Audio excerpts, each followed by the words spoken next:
23/6/2022 मधुर संतान गण एठिकार कोटि कोटि बा अरब खरब संपत्ति तुम मानकर काम आसबार नहीं सबकि माटे मिशीज से तुम्हें माने एवं सत्यजुक जावाई सच्चा रोजगार कर प्रश्न क्यों गोटे कथा जो तुम्हें ब्राह्मण माने देवता मानक उच्च बोली विवेचित हो उत्तर आमे ब्राह्मण माने वर्तमान समस्त आत्मिक सेवा करुछु आमे सब आत्मा मानकर मिलन परमात्मा पिता सहित कराउछु एही भली जनसाधारणकर सेवा देवता माने करि नथांती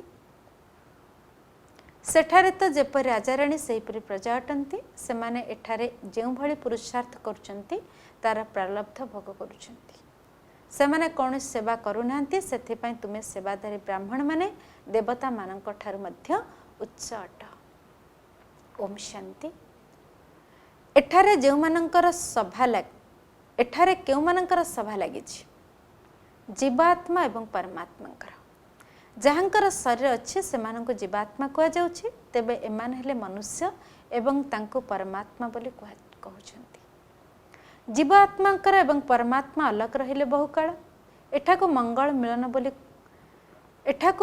मिलन बोली कह जाय थाए पिला माने जानिछंती जे परमपिता परमात्मा जीवात्मा बोली कह जिव नाही काहेकि ना से ब्रह्मांक शरीर आधार नेउछंती एही सर आधार नेउछंती परमात्मा निजे आसी कहउछंती जे पिला माने मते मध्ये ए प्रकृतिर आधार नेबाको पड़ी थाए मु तो गर्भरु जन्म नेउ नाही मु एहांक सरे प्रवेश करी तुम माननकु बुझाउछि तुम जीवात्मा मानकर तो निज निजर सर रहिछि मोर निजर सर नाही तेणु एहा एक अलगा सभा हैला ना एही परि नुहे जे एठारे कौनसी गुरु चेला शिष्य अछंती ना एहा एक स्कूल अलगा सभा हैला ना यह एक स्कूल अटे एपरि नुहे जे गुरुंक परे तांकर शिष्य सिंहासन अधिकारी हेबे एठारे सिंहासन कौनसी कथा नहीं पिला मानकर निश्चय अछि जे आम मानकु किए पाठ पढ़ाउछंती निश्चय बिना एठाकु के आसी परिबे नहीं यह जीवात्मा मानकर वर्ण हेउछि ब्राह्मण वर्ण काहेकि ना ब्रह्मांक द्वारा परमपिता परमात्मा रचना रचुछंती तुमे माने जानिछ जे आमे ब्राह्मण माने सर्वोत्तम अटु देवता मानक ठार मध्य उत्तम अटु देवता माने कौनसी समाज सेवा करंती नहीं सेठार तो जथा राजाराणी तथा प्रजा रहिबे जे जो भली पुरुषार्थ करथांती से अनुसार निजर प्रारब्ध भोग करिथांती सेठारे सेवा करंती नहीं वर्तमान ब्राह्मण माने ही सेवा करुछंती पिला माने जानिछंती जे आमे बेहद्र बाबांक ठारु 5000 वर्ष पूर्व भली राजयोग शिखुछु तेणु तुमे माने तांकर संतान होइगल ना एठारे चेला चामुंडार कौनसी कथा नहीं बाबा सबले संतान संतान कही बुझाउछंती एबे तुमे माने आत्मा अभिमानी होइछ आत्मा अविनाशी शरीर विनाशी एही सर को वस्त्र बोली मध्य कह जाय थाए एवं यह विकारी वस्त्र अटे काहेकि ना आत्मा आसुरी मत अनुसार विकार वशवर्ती हो जाय थाए तेणु पतित हो जाय थाए विकार को ही पतित एवं पावन अक्षर बाहरी बाबा कहउछंती एबे अधिक पतित हुआ नहीं समस्ते रावण जंजीर बांधी हुई रहिछंती कारण यह रावण राज्य बाबा तुम मानकु रावण राज्य मुक्ति करी राम राज्य को नहीं जाउछंती ईश्वर पिता ही मुक्तिदाता अटंती एवं सी कहउछंती मु समस्त को दुखरु मुक्त करी शांतिधाम घर को नहीं जाउछि पिला मानकु शांतिधाम को प्रथमे जीवा को हेबा पुणी आरंभरु निजर अभिनय पुनरावृत्ति करबा को हेबा प्रथमे देवता मानकु निजर अभिनय पुनरावृत्ति करबा को हेबा प्रथमे सेही माने ही थिले एबे पुणी ब्रह्मांक द्वारा आसी सनातन देवी देवता धर्मर स्थापना हेउछि कलिजुगर विनाश सम्मुखें उपस्थित समस्ते बहुत अंधकार भितर रहिछंती जदियो पद्मपति करोड़पति हो जाइछंती किंतु एसबु रावण आडंबर अटे जो समस्ते लालित हो जाउछंती बाबा बुझाउछंती एसबु मिछ रोजगार जहाँकि माटी मिसिबा सेमानकु किछि भी हासिल हेबो नाही तुमे मान तो भविष्य 21 में बाबा वर्षा नेबाकु आसिछ यह होछि सत्य राष्ट्र को जीवा पई सत्य रोजगार समस्तंकु घर को जीवाको हेबो कारण वर्तमान समस्तंका बानप्रस्थ अवस्था। बाबा कहउछंती मु समस्तंकर सद्गति दाता सद्गुरु अटे, साधु मानंकर पतित मानंकर समस्तंकर उद्धार ही मु ही करूछि। छोट पिला मानकु मध्य शिखा जाय थाए जे शिव बाबा को मने पका, बाकी अन्य सब चित्र आदि काढ़ी दियो। ए सबु एकमात्र शिव बाबा, द्वितीय केही नुहे। तुमे माने जानिछ आमे बाबांक ठार पुणी थरे असरंती सुखर संपत्ति नेया पय आसीछु। लौकिक पितांक ठारू विनाशी संपत्ति तुमाने जन्म जन्मांतर नहीं आस। रावणर आसुरी मतार अपवित्र होई आस। लोक माने ए कथा को बुझु नाहंती। रावण को जलाउ थांती, तेणु सी जली शेष हो जिबा दरकार ना। मनुष्य मान को जलाई देला परे तांकर नाम रूप सब समाप्त हो जाय थाए, किंतु रावणर नाम रूप तो समाप्त हो नहीं, तांको बारंबार जलाई थांती। बाबा कहउचंती यह पांच विकार रूपी रावण अटे, तुमर 63 जन्मर शत्रु अटे। से भारतर शत्रु अर्थात आमर शत्रु है ना। जेबेठार तुमे माने बाम मार्गर आस सेबेठार रावण जेल रही। वास्तव में अधा कल्परू रावण राज्य चली। रावण केबे भी जलू नहीं कि केबे मरु नहीं।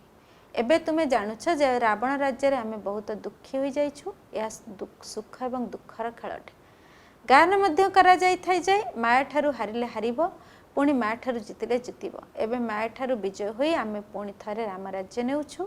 राम सीतांक राज्य तो त्रेता जुगरे थिला। सत्य जुगरे लक्ष्मी नारायण राज्य थिला। सेठार तो केवल आदि सनातन देवी देवता धर्म ही थिला। तांको ईश्वरीय राज्य बोली मध्य कुहा जिवो। जहाकु के बाबा स्थापना करछंती, बाबा को केबे सर्वव्यापी बोली कुहा जिवो नाही, काहेकि ना समस्त भाई भाई अटंती। आमर पिता हेले जणे, तेणु तुमे सब परस्पर मध्य भाई भाई अट। बाबा बसी पिला मानकु पाठ पढ़ाउछंती। बाबांकर निर्देश है मते मने पका, मु भक्तिर फल देवा पई आसी। काहाकू जो माने आरंभरु शेष पर्यंत भक्ति करिछंती।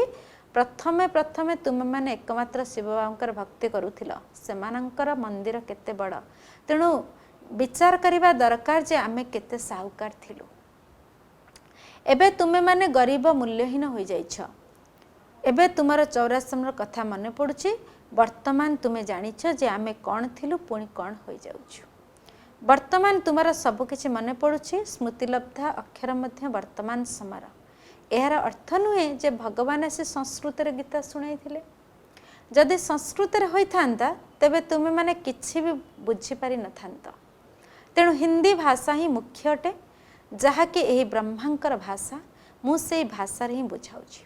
कल्प कल्प मु एही भाषा ही बुझाउछि। तुमे जानिछ जे आमे बाप दादांकर सम्मुख रे बसिछु। यह मम्मा बाबा भाई भौणी मानकर घर अटे, बास आउ किछि संबंध नहीं। भाई भौणीकर संबंध सेतबेले होछि जेतबेले तुमे माने प्रजापिता ब्रह्मांकर होछ। नचेत आत्मार संबंध रे तो आमे भाई भाई अटु। तुमको बाबांक ठार संपत्ति मिलुछि। आत्मा जानिछि जे आमर बाबा आसंती, तुमे माने एही ब्रह्मांडर मालिक थिल। बाबा मध्य ब्रह्मांडर मालिक अटंती ना। जेपरि आत्मा निराकार सेहीपरि परमात्मा मध्य निराकार अटंती। तांकर नाम ही होछि परमपिता परमात्मा, अर्थात ऊर्ध्वरु ऊर्ध्वरे रहउथिबा आत्मा। परमात्मार अर्थ होछि परमात्मा। एठारे पितांक ठार संपत्ति मिली थाए। एठारे कौनसी साधु संत महात्मा आदि नाहंती, केवल पिला माने ही अछंती। बाबांक ठार अविनाशी संपत्ति नेउछंती, आउ केही एभली संपत्ति देई परिबे नाही। बाबा हेउछंती स्थापनाकर्ता। बाबा सर्वदा सुख ही देउछंती। एपरि नुहे जे सुख दुख बाबा ही देउछंती, एपरि नियम ही नाही। बाबा निजे कहउछंती मु तुम पिला मानकु पुरुषार्थ कराउछि, तेणु 21 दिन पय तुमे बहु देवता हुआ। तेणु बाबा सुखदाता हेले ना, से दुखहर्ता सुखकर्ता अटंती। एबे तुमे माने जानिछ जे दुख किए देउछि, रावण। एहाकु विकारी दुनिया बोली कहा जाए। एठारे स्त्री पुरुष उभय विकारी हेउछंती। सत्य जुगरे उभय निर्विकारी थिले। सेठारे लक्ष्मी नारायण राज्य थिला। सेठारे कायदा अनुसार राज्य चली थाए। प्रकृति तुमार निर्देश अनुसार चली थाए। कौनसी उपद्रव होई न थाए। तुमे पिला माने स्थापनार साक्षात्कार करिछ, विनाश मध्य निश्चित हेबो। होलिकारे नाटक करिथांती ना, पचारंती जे एहांकर पेटरु कौन बाहर जिवो, कहती मूषल बाहर।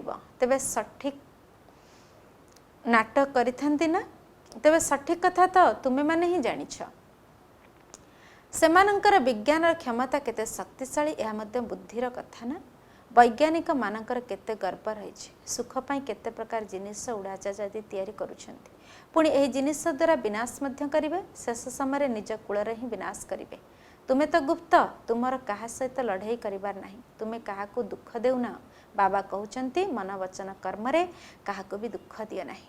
बाबा कौन केबे काहाकू दुख देउछंती कि से तो सुखधामर मालिक करुछंती तेणु तुमे माने मध्य समस्त को सुख दिया। बाबा बुझाउछंती जे केही किछि भी कहू शांत एवं हर्षित मुख हेबाकू पड़िबो। जोगरे रही हर्षित हेबा दरकार तेबे तुमर जोग बल द्वारा सेमाने मध्य शांत होई जिवे। स्वतंत्र रूपे टीचरंकर चालीचलनी बहुत भल हेबा दरकार। कहा प्रति घृणार भावना न रहो। बाबा कहउचंती मोर कौन कहा प्रति घृणार भावना अच्छी बाबा जानिछंती एबे समस्ते पतित एपरि ड्रामा तैयारी होइछि। मु जानिछि एमानंकर चालीचलन एपरि खाइबा पीबा मध्य केते म्लेच्छ सदृश जहा आसुछि ताहा खाई चलीछंती। जीवन समस्त को प्रिय लगी था जीवन मते मध्य बहुत प्रिय लगी था। जानिछ जे या द्वारा मते बाबांक ठारो संपत्ति पाइबा हेबो। जोगयुक्त होई रहिबा द्वारा तुमर आयुष्य बढ़िबो विकर्म मध्य कम हेबो। भविष्यत 21 जन्म पाए आयुष्य बड़ होई थाए। वर्तमान पुरुषार्थ द्वारा ही प्रारब्ध तैयारी होई थाए। जोगबल द्वारा आमे सर्वदा सुस्थ होई थाउ या ज्ञान द्वारा संपत्तिवान होई थाउ। यदि स्वास्थ्य एवं संपत्ति अच्छी तेबे सुख मध्य रहिछि। जदि केवल संपत्ति अच्छी स्वास्थ्य नहीं तेबे मध्य सुख रही परिबो नहीं।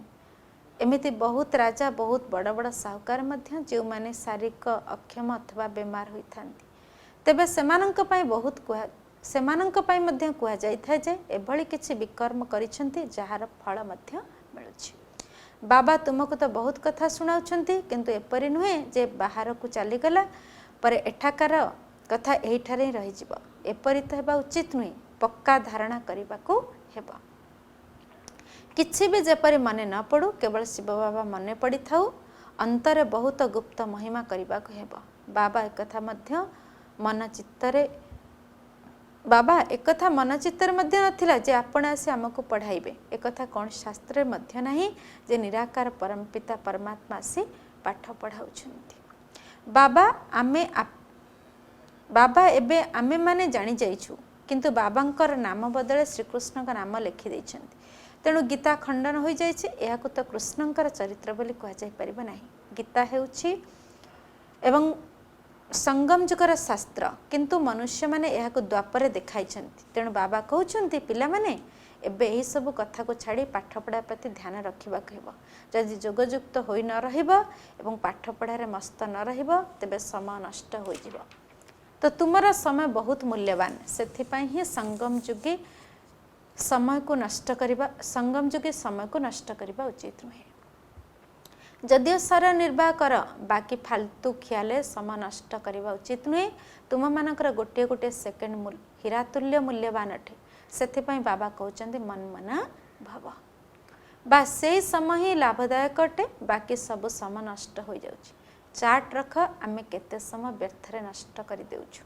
केवल गोटे शब्द मनमना भव अधाकल्प जीवन मुक्ति थिला पुणी अधाकल्प जीवन बंधन रे आसिलु। सतो प्रधान सतो रजो तमरे आसिलु पुणी आमे जीवन मुक्ति हेबाकू जाउछु।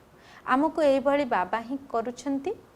एठारे समस्त को जीवन मुक्ति मिलता है। समस्ते निज निजर धर्म अनुसार प्रथम प्रथम सुख देखिबे पुणी दुख।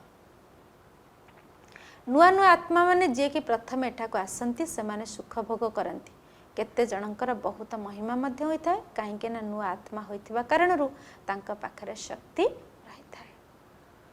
एबे तुम भितरे खुशीर बाजा बाजिबा उचित। आमे माने बाप दादांकर सम्मुखरे बसिछु। एबे नुआ रचना हेउछि तुम मानकर वर्तमान समय महिमा सत्य जुग ठारू मध्य बहुत श्रेष्ठ। जगदम्बा एवं अन्य देवी माने मध्य समस्त संगम जुगरे थिले। से माने ब्राह्मण ही थिले। तुमे माने जानिछ जे आमे माने एबे ब्राह्मण होइछु पुणी पूज्य देवता हेबो। पुणी तुमरा स्मारकी मंदिर मध्य तैयारी हेबो। तुमे माने चैतन्य रे देवी हेउछ से माने तो जड़। से मानक पचार जे माने देवी देवी किपरि हेले।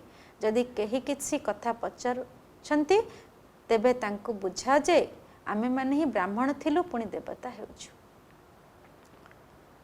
तुमे एबे चैतन्य अछ, तुमे कहूछ जे ज्ञान तो फास्ट क्लास, वास्तव में तुमे माने ही यार स्थापना करूछ। पिला माने कहउचंती बाबा आमे लक्ष्मीनारायण ठारू कम पद नेबु, आमे तो संपूर्ण वर्षा नेबु, ए स्कूल ही एहीपरि अटे। एठारे समस्ते कहिबे जे आमे प्राचीन राज्यक शिक्षा पई आसीछु, जोगबल आधारे आमे देवी देवता हेबाकू जाउछु। एबे तो तुमे माने शूद्ररु ब्राह्मण होइछ, पुणी ब्राह्मणरु देवता हेबा। तेबे मूल कथा ही होची जोगबल। जोगरे ही माया विघ्न पकाई थाए। तुमे जोगयुक्त होई रहिबा पई बहुत चेष्टा करिबो, तथापि बुद्धि कुआडे न कुआडे चली जिवो। एथिरे ही समस्त परिश्रम रहिछि। अच्छा, धारणा पई मुख्य सारांश। 1 नंबर, बाबांक समान सुखदाता हेबाकू पड़िबो। मन वचन कर्म रे काहाकू भी दुख देबा नहीं। सर्वदा शांतचित हर्षित मुख रहिबाकू हेबा। 2 नंबर, फालतू चिंतन निजर समय नष्ट करिबार नहीं।